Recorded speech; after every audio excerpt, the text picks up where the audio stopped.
If Iran uses nuclear weapons, I will nuke Iran. If the United States uses nuclear weapons, I will nuke the United States.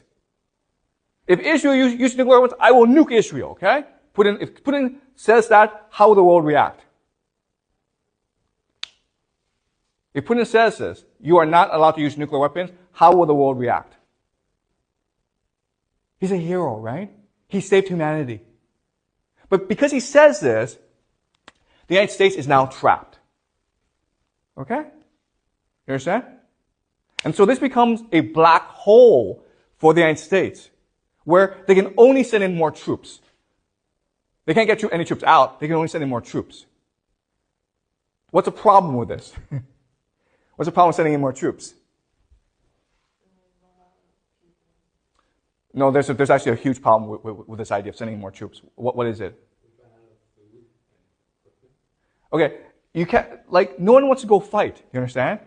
The military cannot recruit soldiers. All right? But even if you did have enough troops, as Jack says, you can't resupply them. Why?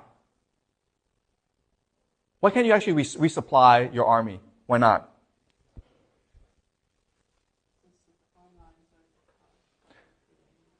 But there's a bigger problem than the supply lines. What is it?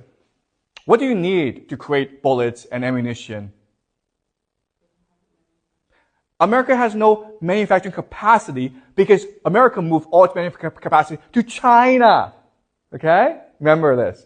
So for every one ship that America can build, China can build 232 ships. That's what the Pentagon says. Okay, do you understand?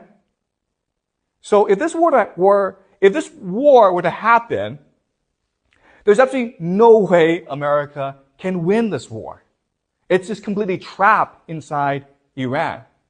And once it becomes trapped, sunk cost fallacy comes into play, and America just puts in all its resources into the country, but it's a black hole. Okay? It cannot use nuclear weapons because Putin has said from the onset, you are not allowed to use nuclear weapons. All right? But now the question then is, why would Putin do that? Right? Why would Putin involve himself in this war? And that's what we'll discuss next class. All right? How Putin sees this war and how Putin will react in this war.